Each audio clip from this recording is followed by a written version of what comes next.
Good afternoon or evening to everybody who's out there. My name is Teresa Wellborn, and I'm one of the research scientists at the Center for Effective Organizations at the University of Southern California. I also am the CEO of a technology company called ePulse, and I'm also on the faculty of the University of Alabama. So it is my pleasure to be here with all of you. And I am going to introduce Joseph Santana, who is going to be our host, and then he's going to introduce our amazing panel. So I got to tell you a little story. I got to know Joe when he asked me to be on one of his podcasts. You know, I don't know if you've been on a podcast, but just you and the interviewer, and it just seems like this nice little intimate, conversation. And then I just read his updated bio, and his podcast actually is going out through channels to reach over 300 million podcast listeners. Joe, I had no idea. That's pretty amazing, particularly when the podcast is really on ERGs and diversity. I'm just super impressed and happy you can be here. Joe is the chairman of a group called the CDO PowerCircle, so Chief Diversity Officer PowerCircle. And that's an association of DEI leaders from companies that generate nearly $750 billion US in revenue with 1 million employees. So again, these numbers are pretty impressive. And it makes me feel really good about the impact ERGs and diversity is having around the world. And Joe, thanks so much for doing this work for us. He's doing that work. He's also, in addition to that, a DEI futurist. And he and I have had some talks about that, which is very, very interesting. And he has a new book out that you can get on Amazon. It's on the new DEI and ERG frontier. And of course, he would know about the future because he is talking to lots and lots of people. So, thanks so much for being with us. And please say hello and introduce your guests. Fantastic. Thank you for that, Teresa. I appreciate that. So good morning, good afternoon. I'm not sure where everybody is located, but wherever you are, we're happy to have you here. So, when I was thinking about talking about this particular topic the other day, I was scanning around my desk here, and I saw this paperweight that has this quote. In fact, I still have it in front of me here, and it says, "In the middle of difficulty lies opportunity." And that quote comes from one of the greatest minds of the past century, Albert Einstein. And I think that's what we're going to be looking for today, because I think in the middle of all this disruption and all the stuff that's going on in the world around us, there's a lot of opportunity for ERG groups and communities to provide a lot of different benefits to their community, to their members, and to their organizations, probably more so than there's ever been in the past. And to help us do this, we're going to have three panelists, which really bring a lot of experience to the table on this topic, and they're thought leaders in the PowerCircle. So these are people that I am very familiar with, and I think you're going to find their insights incredible. So first, we have Sheryl Battle. She's Vice President, Global DEI and Engagement at Pitney Bowes. She likes to say it's a 100-year company, a 100-year-old company that's young, and her company provides these mailing services, shipping services, global e-commerce, logistics, and financial services to approximately 750,000 customers around the globe. Next up, we've got David Casey. He is CDO of Tapestry, an American multinational luxury fashion holding company based in New York City, where I am. And Tapestry is the parent company of three major brands, which I'm sure all of you are familiar with: Coach New York, Kate Spade New York, and Stuart Weitzman. And then rounding out our panel, we have Andres Gonzalez, Vice President and Chief Diversity Officer, Froedtert and Medical College of Wisconsin. Froedtert is a not-for-profit healthcare system headquartered in Wisconsin that has 6 hospitals, including Froedtert Hospital, under its umbrella.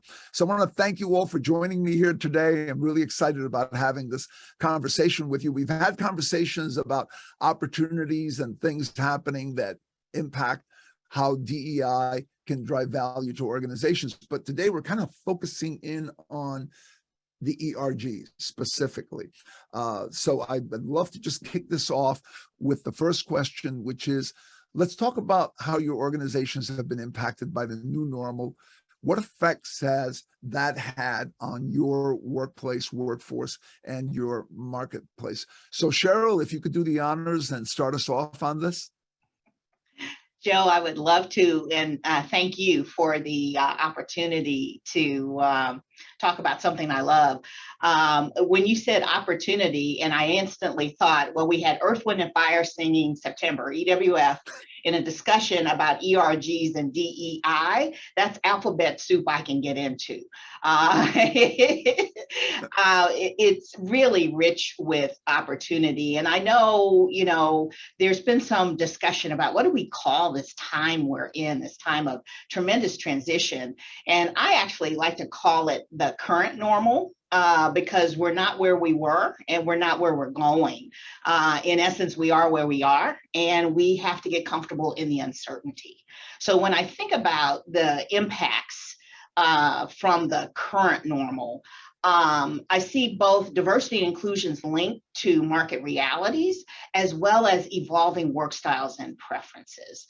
So I think it's kind of ironic in March of 2020, when the pandemic had been declared, things were shutting down, many of the questions that were being asked in DE&I circles, whether it was through the media or professional forums, et cetera, was, well, what's going to happen with DE&I as the world turns its focus to a global health crisis? And then you started seeing news of what the patterns of the most severe outcomes were. And then that was followed by the tragedy of George Floyd's murder. And then later on in the fall, we saw what many have called the Great Resignation, where women started that Great Resignation, leaving the workforce because of the balancing act, if you will, between caregiving and career. And then suddenly, and I should do air quotes here, suddenly diversity was at the epicenter of all discussions. So the current normal made it clear how integral diversity is to the human narrative and the changing conditions in our domestic and global markets. While I would like to think very broadly, you're right, we are a 102-year-old company. We have over an 80-year history of diversity and inclusion. And so I would like to think that we always understood that diversity and inclusion was always about market realities, but I think we certainly do now if we did not before. And I think that's something the broader business community is thinking about. So for example, our Women's Inclusion Network hosted a webinar on the future of work for women. This was in early 2020, if you will. And it was live streamed globally. And both the panelists and participants were talking about things like staying intentionally connected, empathy, mental well-being, and flexibility. All things which are topics kind of at the center for all of us from an organizational perspective more than 2 years later. So the tie between diversity and the general market realities and narrative is real. That's a great point. As you were saying that, I was thinking about that quote, all things are new, but all things are the same, right? You're going full circle in some areas in terms of what you're doing now. One of the things that you said that I just want to put an underline under also is this thing about we're in this current time that is not just sort of a fixed time that's different from before, that now we have to adjust into this because it's in flux. It continues to be in flux. The world just continues to be changing at a much more rapid pace than it was before. And so you have to look at that current moment that we're in and be ready to pivot. So I love that. David, what are your thoughts on this? Yeah, so Joe, I think, some of the major impacts on us at Tapestry, as you mentioned, we have 3 different brands. We're a global company.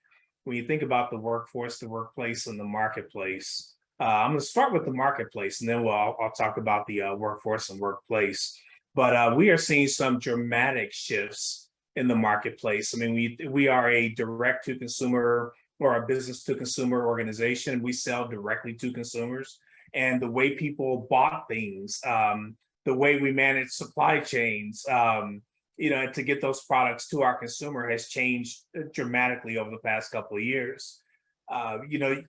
So we had to figure out, okay, well, if people aren't going to be coming in the stores in the volume they used to, how do we really amp up being able to connect with them and have them not really have the same experience? I don't know that you'll ever completely replicate an in-store experience, but how do you deepen the connection? How do you create as close to an in-store experience as you can for individuals through digital channels?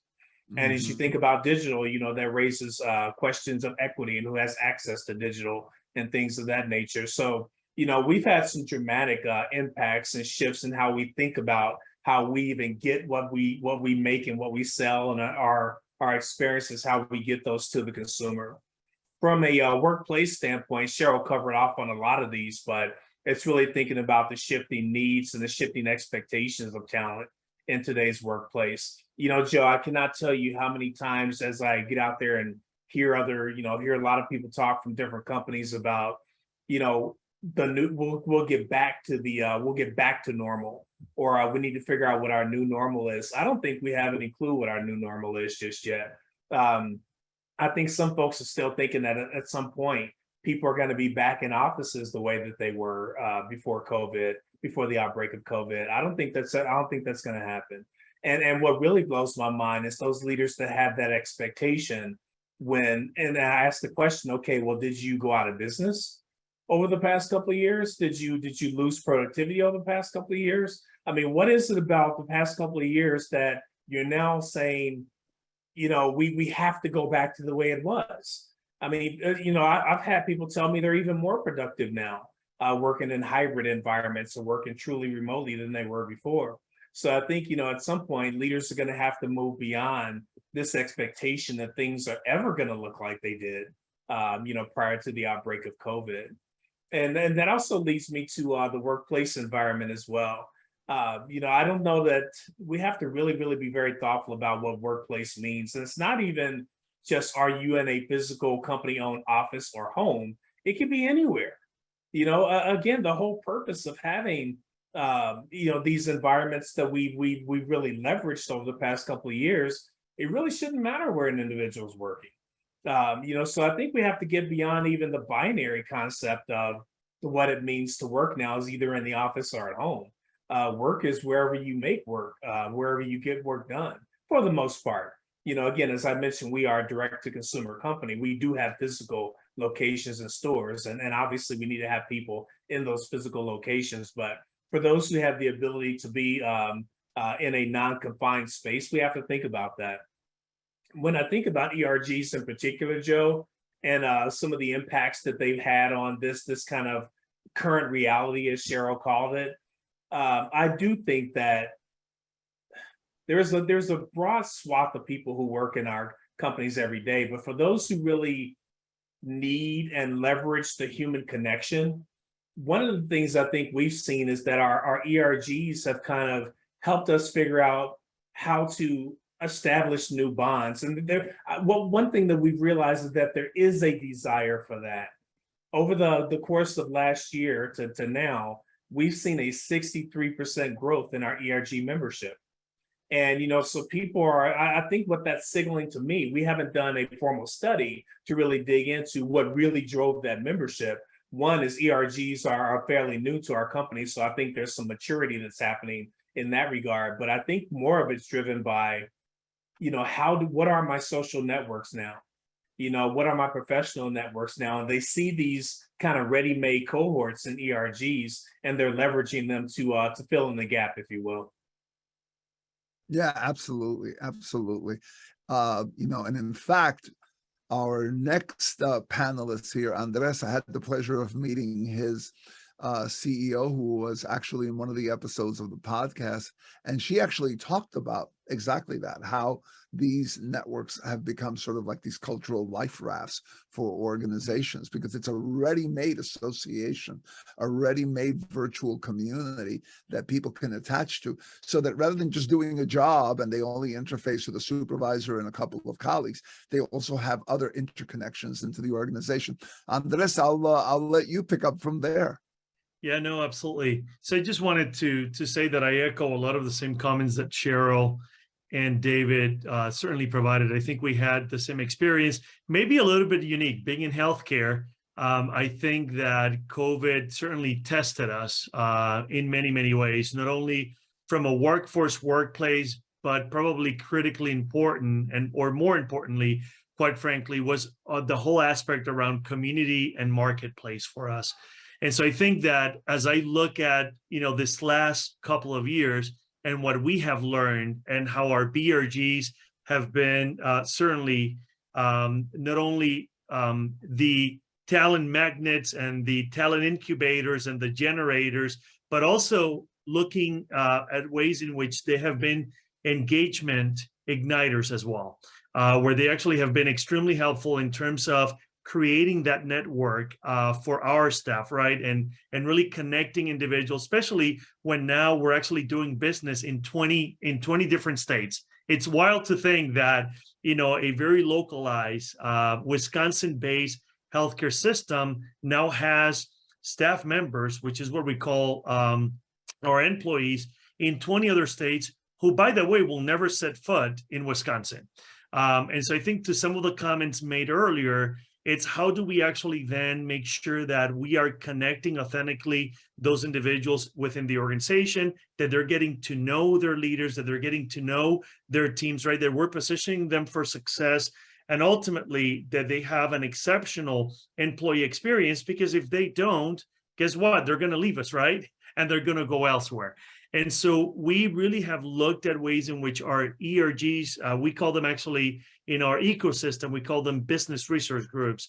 And the reason why we do that is because they are tackling business related matters or issues and opportunities that we have in front of us. And so for us, the ERGs really have been that catalyst in many ways. And so a prime example of that is early in the pandemic, as I know many of you recall, especially with the death, unfortunate death, and the killing of George Floyd in Minnesota, that whole piece around justice and the outcry in the community became extremely important for us, because we are the academic medical center in our region. So anything that happens in the community, especially any incident, any issue, those individuals are going to be actually taken to our academic medical center. So it's one of those of either we are prepared and we actually are responding proactively, or we are going to be reacting to the situation, which was actually our normal state, quite frankly, prior to the pandemic. But we have learned how to do that. And so the BRGs have been that conduit that connected fully with our community early on. They actually ended up assessing what's the pulse of the community, for example, what are the issues that we're hearing? And for many of you who might not be as familiar with Milwaukee, Milwaukee is actually one of the most segregated cities in America. Actually, by Brookings Institute, it might be one or two, depending on the year, which is really unfortunate. And so one of the things that our BRGs did, understanding the segregation and the systemic racism that has gone on in our community, was really to understand, how is the pandemic now exposing and exacerbating those realities? So one of the things that our BRGs did is they went out to the community, they connected authentically with the community. And one of the nuggets that they brought back to us was that we needed to respond effectively to the situation at hand. And so, as most of you probably remember, in many of our major cities, and Milwaukee was not immune to that reality, we had our, especially African-American males, dying at a disproportionately higher rate than anyone else to the pandemic. And so our BRG said, hey, we need to have a call to action here. So the African-American Black BRG decided, well, we're going to actually go ahead and engage the community. Let's see what they have to say. One of a couple of the members there said, hey, we would love to have one of our community stakeholders, who's a trusted member, an elder of the community, to be the spokesperson and deliver those key messages, right? About, washing your hands and certainly, observing social distancing. And so that went super well within the community, actually to the point where we were able to actually turn the vaccine hesitancy into a vaccine confidence effort in our community. And then furthermore, the BRG said, hey, what about if we turn those same insights loose in the organization? So we did that as well. And we had a big percentage of our staff who, again, because of the systemic racism and the distrust, within our healthcare systems, even though they're working for us, they certainly had a lot of hesitancy, and rightly so. And it was not until our BRG started telling their own why, especially the chair or vice chair of the group, telling their compelling why they were considering getting vaccinated, and then getting vaccinated as well, and telling their stories that really then turned that around for us as well. And so for me, those are the tangible things that we have done, and how our BRGs have added value obviously from a marketplace, and certainly how they continue to be guardians of our culture and engaging authentically our staff. And I think to your point, and I'll close with this one, Joe, looking at that multidimensional workforce, right? Where you have, for example, in our case, corporate has been working remotely and will be permanently working remotely for the foreseeable future. So these are folks that will never come back to an office, space, and yet they're supporting folks who are on the, providing care at the bedside, who have been there, right, along the way, and certainly working multiple shifts at a time just to make sure that they're providing care, equitable care, exceptional care to our patients. So it's that dichotomy, right, that we have to really understand and shift in real time, and really understand what is it that our staff needs are, and how do we support them so they can continue to obviously carry forward and living up to our mission of providing both culturally and linguistically equitable care. And that has been part of how our BRGs have stayed the course, have added value, and will, they certainly will continue to double down on some of those practices moving forward. Yeah, that's fantastic. So far we've heard from 3 different organizations, 3 different industries, and there's one theme that's running through all of these responses, and that's been that the BRG, ERG groups have been vital in being able to work with this rapidly unpredictable, disruptive, changing environment that calls for a lot of foresight, tremendous amount of flexibility, and a lot of rapid responses. So organizations that tap into those communities effectively have been able to do their pivots and everything very quickly and in line with the market and the needs of their markets, their respective markets, and the needs of their respective workforces. So all of you started talking a little bit about what your resource groups were doing and in those different areas to address those things. And what I'd love to do now is just shift a little bit to telling us more about, well, how did the resource groups adapt to take all this on? Because prior to, COVID-19 and prior to George Floyd and everything else that happened after that, most of these groups met, in conference rooms, did a number of things. Some did a little more related to the business, others did a little more related to the development of employees and so forth. But I mean, it doesn't take a lot to look around and notice that the scope of what these groups do and the areas where they're engaged has changed dramatically.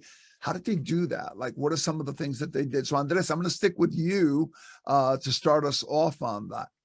Yeah, and I'll keep it brief here because I know that David and Sheryl also have really good nuggets to share for this particular question. I will say 2 things. Number 1, less is more. One of the things that we have done and we have coached our BRG leaders around is that you can boil the ocean. You cannot look at doing 20 things right or continuing to do things that are not adding value, right? What we call the fun foot and flags. And so what we have done is we actually have worked very closely with our VP of strategic planning. That individual actually provides some line of sight in terms of what are the key things that we're going to be addressing as an organization. And so based on that, our office was able to come in alongside and kind of craft a message around, hey, we need our BRGs to do fundamentally 2 things. Number 1, let's actually stick to how you're actually adding value, right?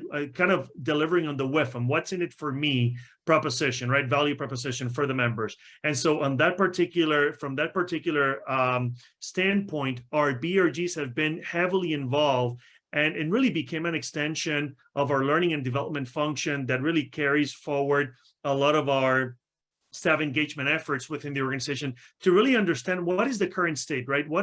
How are our staff feeling in the organization, and what are those opportunities that lie ahead? And so by partnering there and having line of sight, some of our BRGs actually have launched, for example, like the military veteran BRG, a mentoring program, while the women in leadership BRG found that where they can actually add the greatest value is really then launching a sponsorship program for their members, right? So again, coming alongside understanding the strategies that learning and development as an organization, right, we're going to carry forward and say, hey, from our vantage point, here's how we can add value, right? Here's how we can partner with you. And what they've done is really become much more catalytic agents, maybe amplify some of those efforts. So now we can carry forward that that value proposition for the members.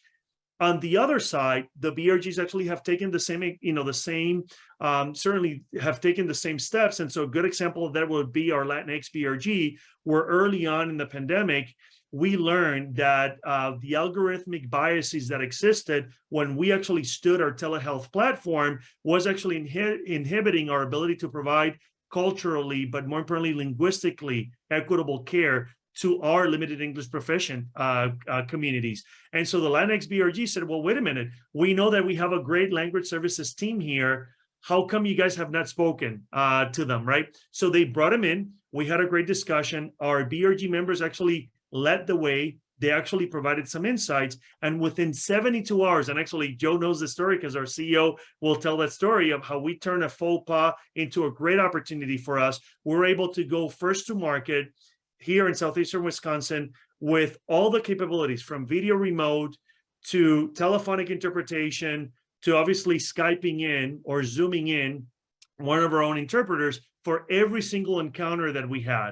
And so those were, again, efforts that our BRGs led based right on how they knew or what they have experienced or a loved one that they were able to bring, again, those strategic insights back to the organization and say, hey, folks, we're missing the mark here. We're not actually right. Well, this is great that we're, standing up this telehealth platform. It's not meeting the needs of all of our patients, just for some. And so those were tangible examples of our BRGs were able to quickly pivot, provide their insights, provide their thought leadership, and now help us to co-create the right solutions, whether it's actually for our staff and or for our patients or community at large. And so I think that those were some of the key learnings that now their sponsors, right, and our CEO, as Joe mentioned earlier, who's actually our key executive sponsor for the BRGs, really have seen how the BRGs, right, when you unleash that power, the benefits of that, the ROI that we have gained out of that,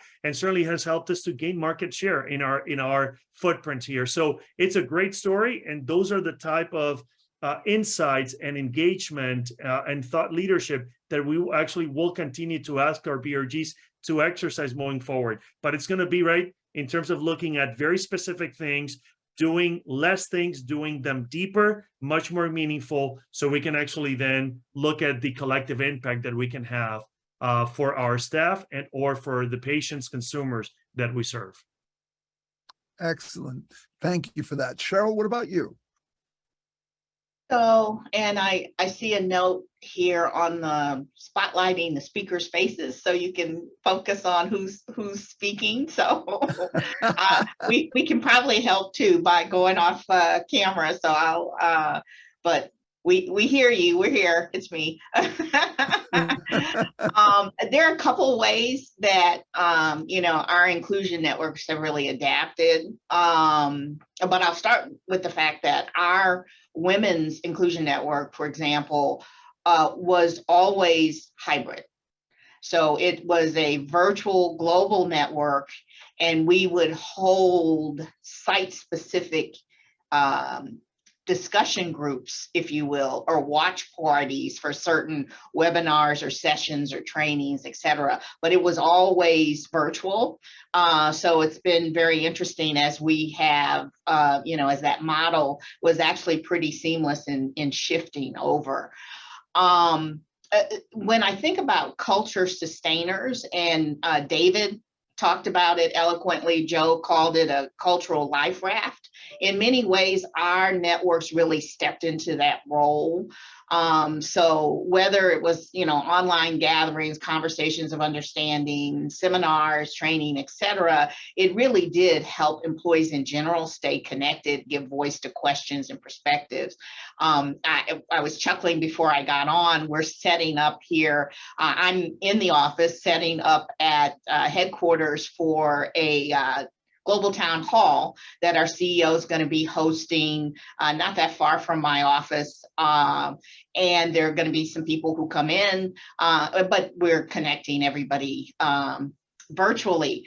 And I actually got a note before I jumped on this session from an employee saying, can you tell me if somebody wants to come in for it in person, where we go in the building, and do I have the right login? Because they just assumed it was a diversity and inclusion event.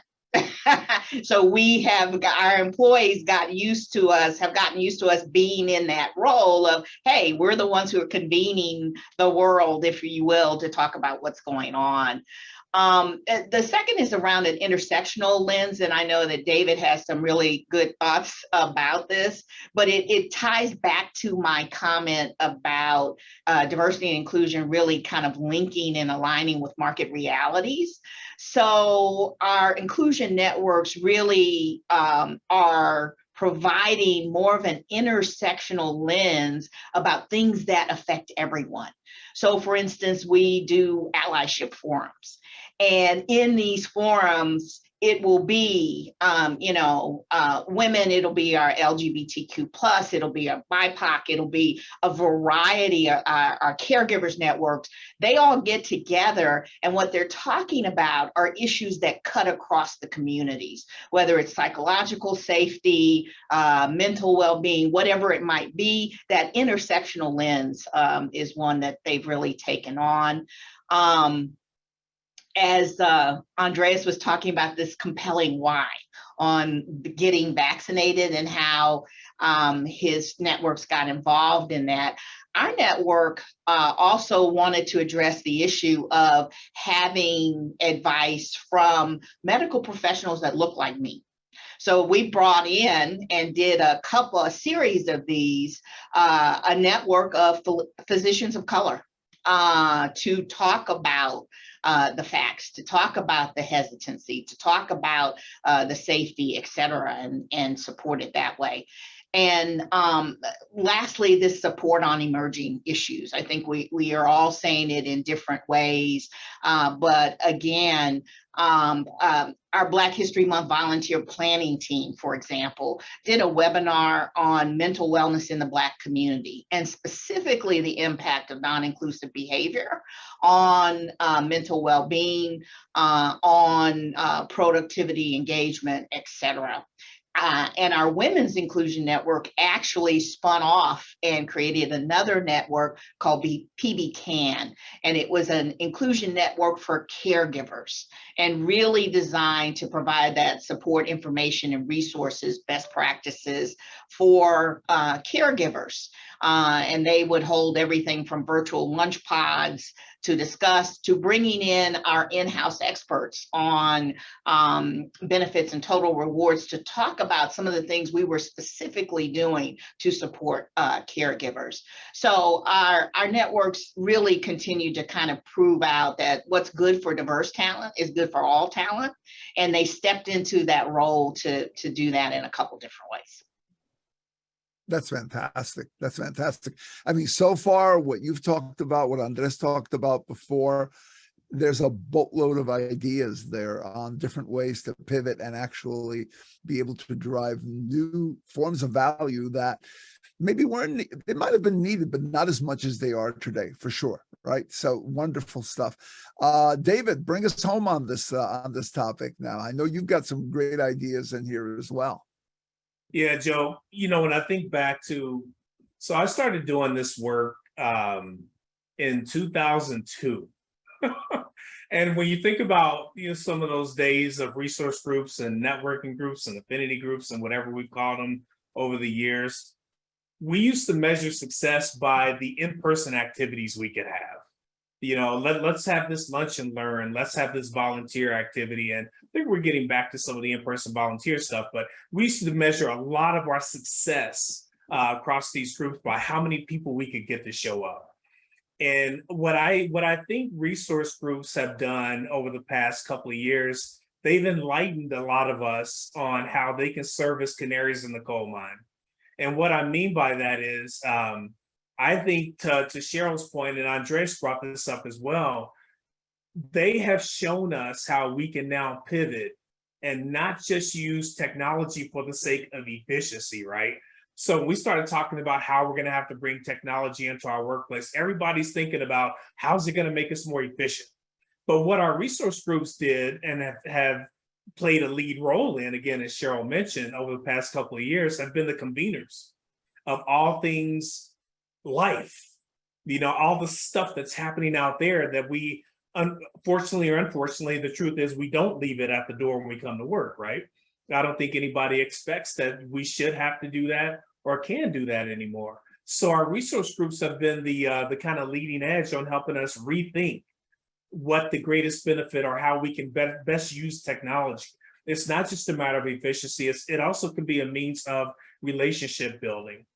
And I think back to the proximity of the Buffalo and Uvalde shootings, and we have these sessions that we pull together internally, led by our ERGs, called Be Heard sessions. That give you the opportunity to be heard. It's not for us to deliver company messaging. It's not for leadership to cascade messaging from the top down. It's for all of our employees just to give them a space to be heard and to say what's on their mind and what they're feeling.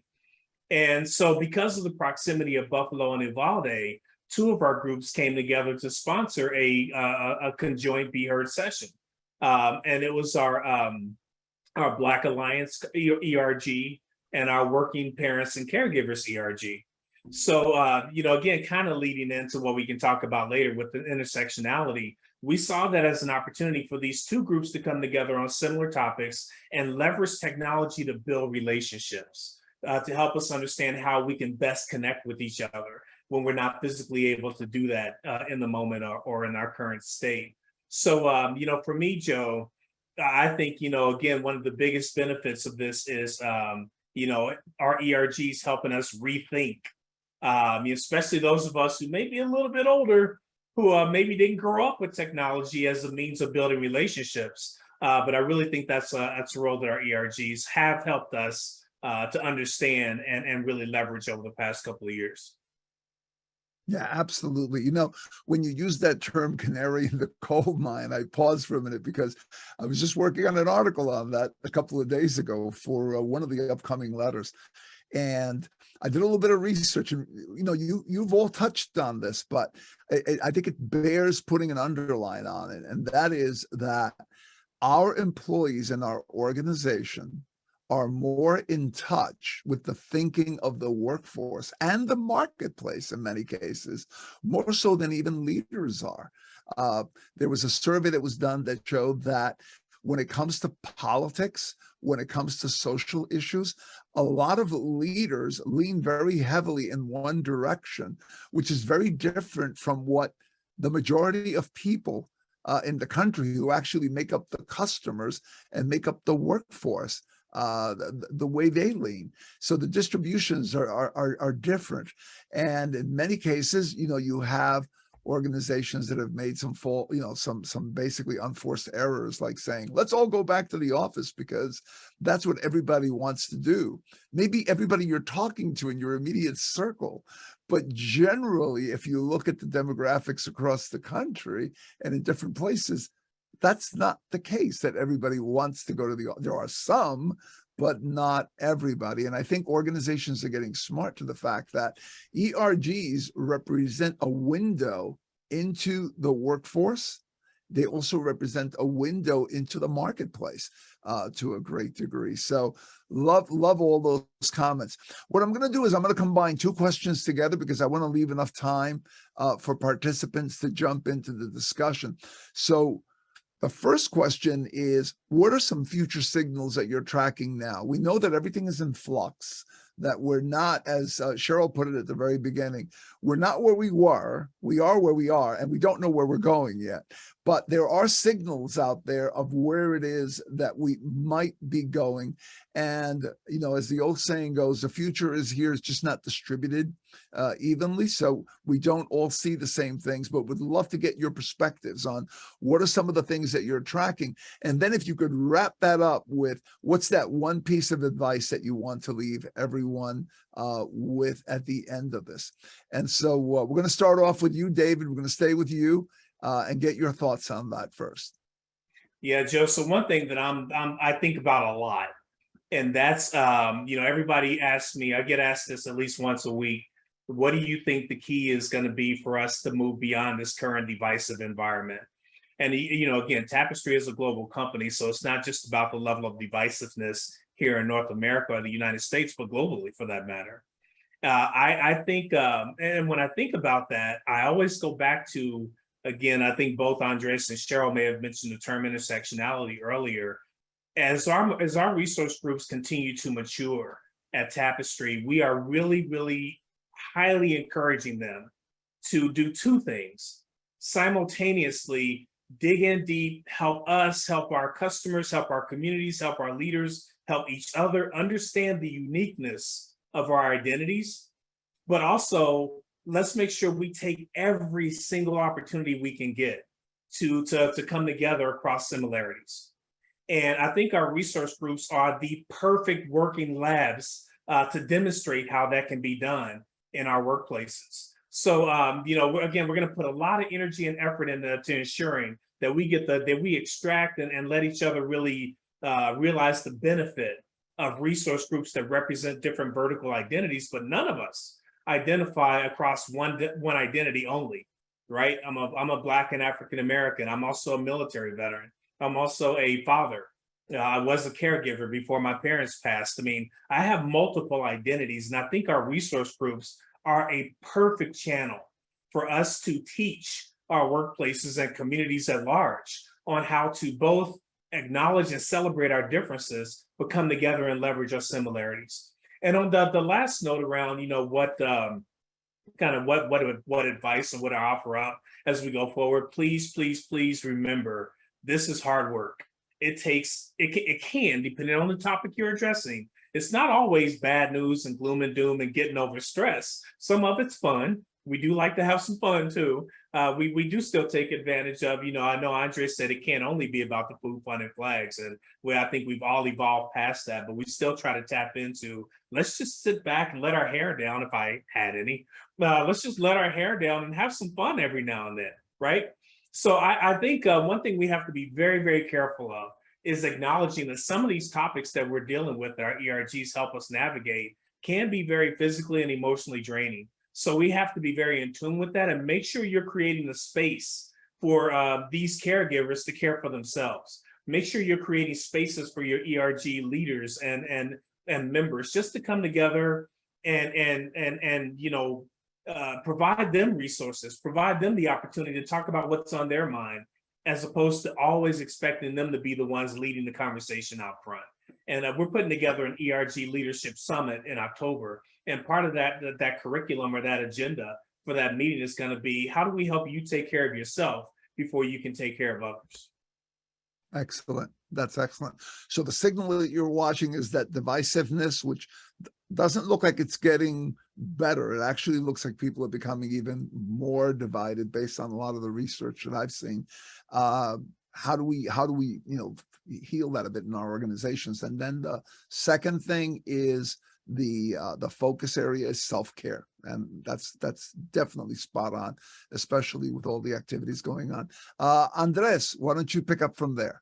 Yeah, so I'm going to build on some of the comments that David made, because I think they're very much aligned in terms of what we have learned and kind of where we're headed and things that were signals that we're just watching here and continuing to monitor.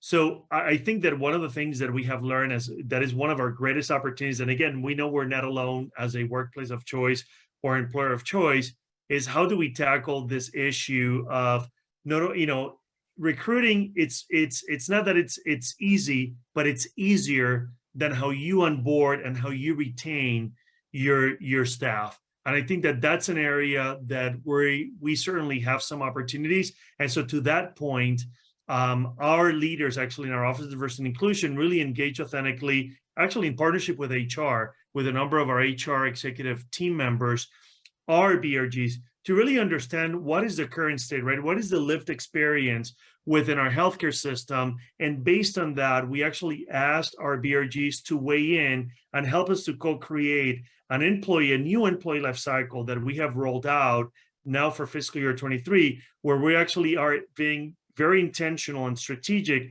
around providing a more inclusive and equitable experience to our diverse staff members, and leaders for that matter. So that's actually something that we're working on. And so there's a whole host of issues, as you probably could imagine, from building that pipeline from a workforce development to how are we bringing in our staff, right? How are we onboarding them? How are we actually developing them? How are we retaining them? How are we ultimately promoting them? And certainly also looking at that exit strategy to ensure that that wisdom transferring is also occurring. So we have mapped all of that out, but again, looking through that lens of our BRGs, and again, leveraging the intersectionality of our BRGs, because there's been some common themes across the board that we are learning that while certainly will serve one particular dimension of diversity, we're learning that it's actually going to help us, right, to double down and maybe amplify the experience for everyone. So I would say that that's actually one of the things that is actually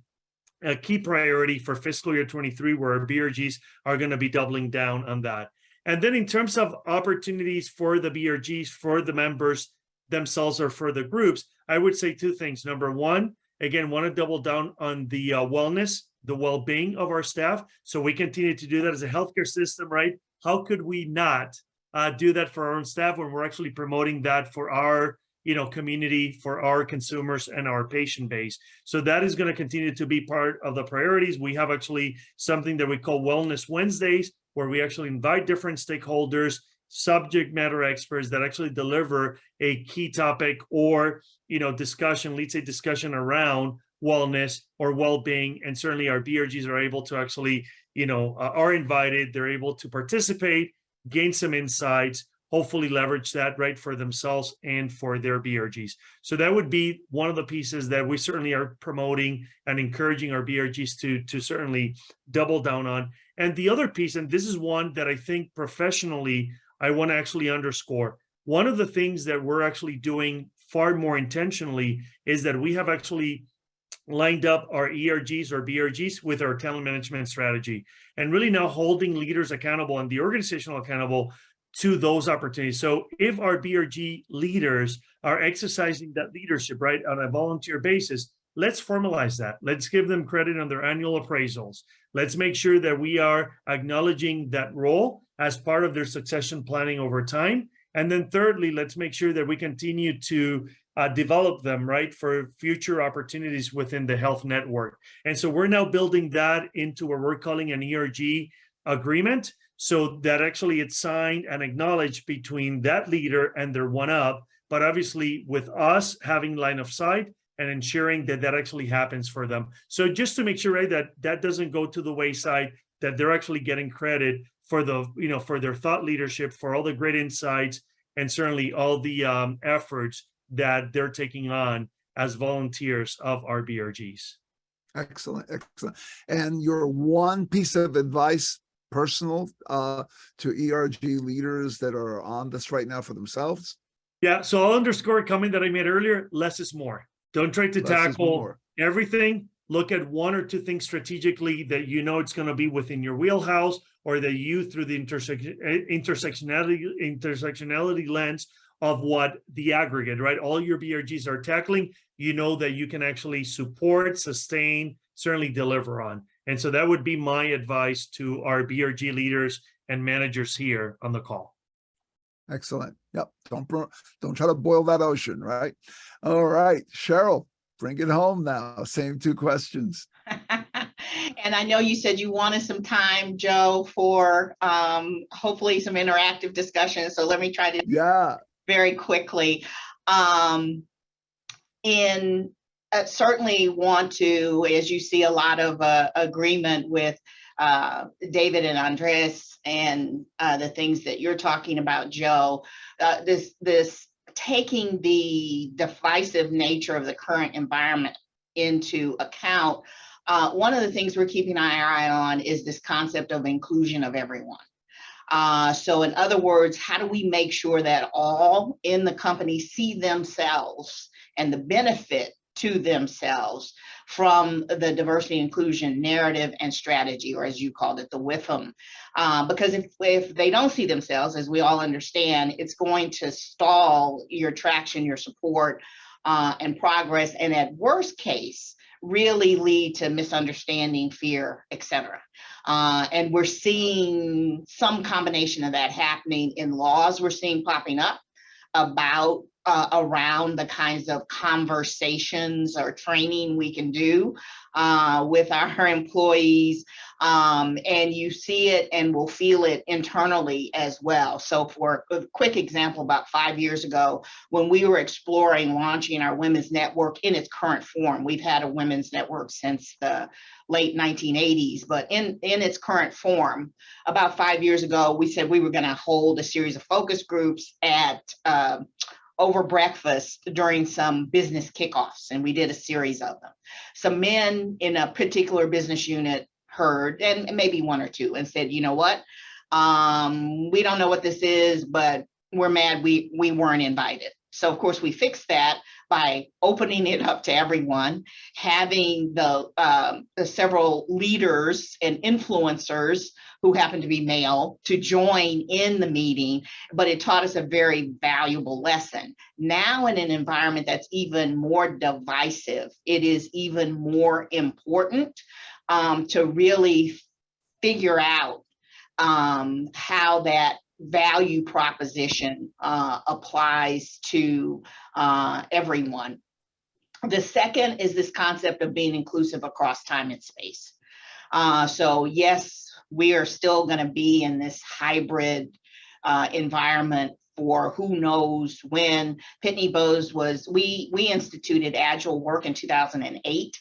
So we had about 30% of our population who were already at home or some combination of hybrid pre-pandemic. But it's how do you maintain and sustain that culture, and how do you make sure that there's still that visibility and growth and relationship building possible across time and space. And those are the things that our ERGs are going to be looking at. In terms of advice, again, David with the work is draining and self-care, and Andres talked about well-being. As an aside, our PB Women's Inclusion Network core team took the summer off. I said, let's stop, take a deep breath. You've been at this a long time. And it just so happened we planned the work so that it could continue without a whole lot of, it was already set up. The logistics were already set up for the things that were planned anyway, and they took the summer off. And our kickoff is, I also co-chair our mental well-being committee, and we have some staff psychiatrists, psychologists. We're bringing them in, and they're doing a thing on stress and navigating workloads. Just for our team. Of course, they're doing it for teams all across the country and the company, actually, but we're bringing them in for that core team to say, hey, let's take a deep breath. That ERG agreement you talked about, Andreas, again, we're trying to get that recognition and inclusion as part of, this is part of development. This is something you need to take pay attention to. And so we are addressing some of that through the governance of the groups, but as well as kind of actively reaching out to bosses, et cetera. And the advice would be a force multiplier. Your network can't and shouldn't be the only ones thinking about this work. So how can you inform and equip others so that they become sources to amplify your messages, to recruit and influence others, and to help it spread? Because that's the only way it's going to happen. Fantastic. Great advice. You know what? So much content. I wish I had another hour to do this, because this is all fantastic stuff. And I hope that we save also the chat, because I've taken a peek at that every once in a while. A lot of great ideas coming back from people who are listening in. So I'm just going to make one quick last comment here before we open up, hopefully, for at least one question or two. And that is one of my favorite quotes from park researcher Alan Kay, who said that the best way to predict the future is to invent it.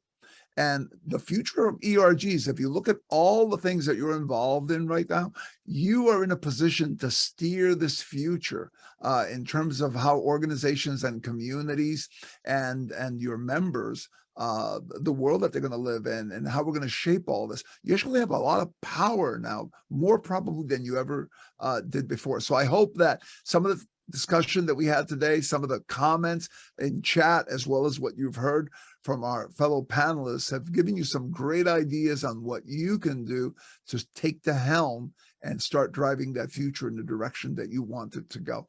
So thank you for that. I'm going to turn it back to our host here so they can open up the floor for whatever time in terms of Q&A. And I'm sorry, it kind of ran a little bit over than I thought, but this is a great group with a lot of great ideas, and I just couldn't bring myself to stop them. It absolutely is a great group, and thanks to all of you. We officially are finished in 2 minutes. It's end of day, but if a couple people, if you can hang on a little bit, we can probably take some questions for those of you who don't have a hard stop. So if you'd like, go ahead and use the reactions to put your hand up. That will put you to the top of the queue on the gallery view, and we'll be able to see who has a question.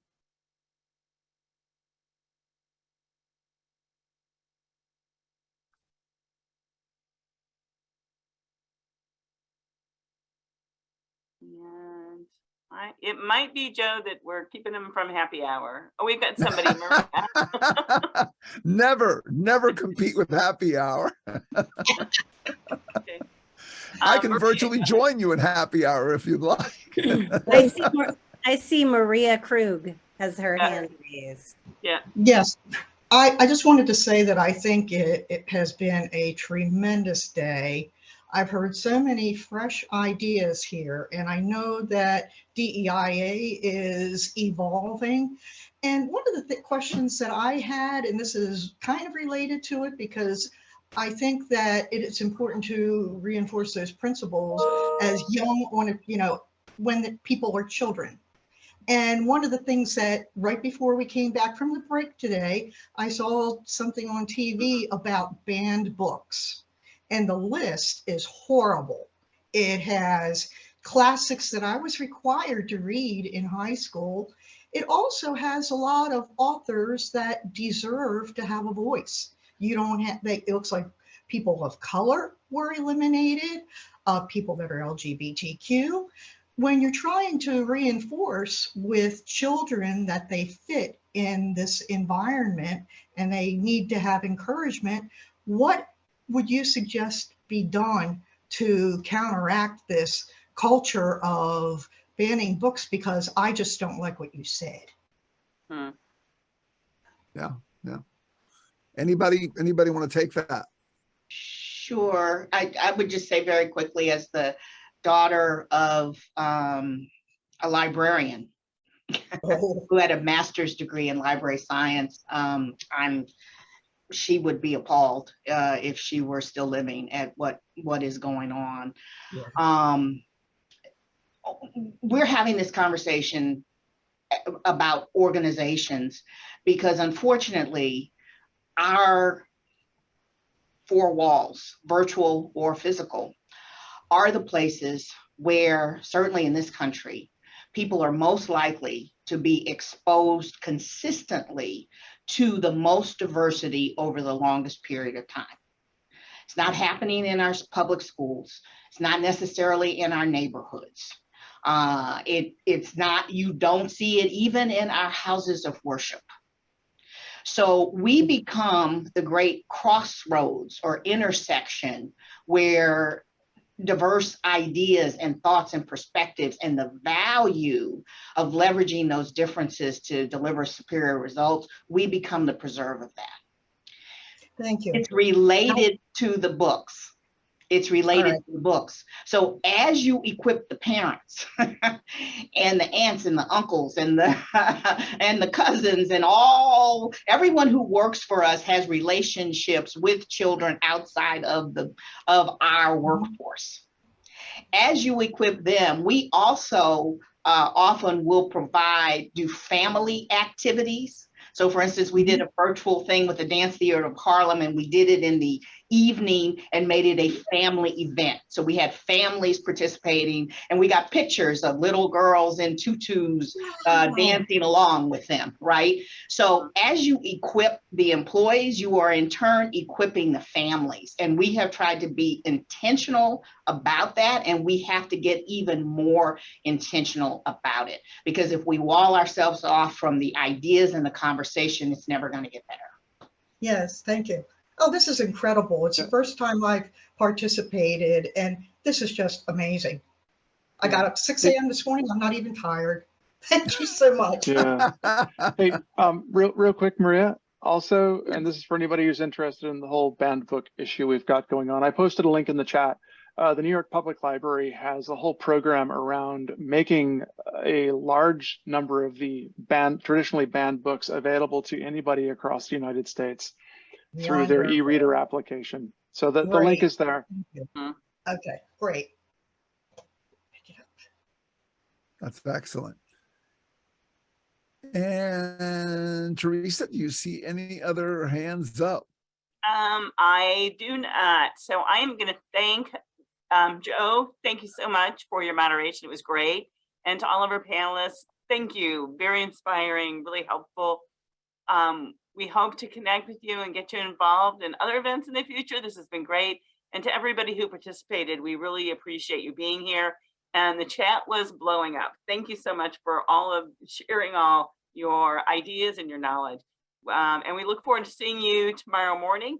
We start again at 8 a.m. Pacific time, and we have another full day. And again, look forward to the experience and being with all of you. Thank you so much. Thank you. Thanks, Sheryl, David, and Andres. I like getting the band together. It's been great. Thank you.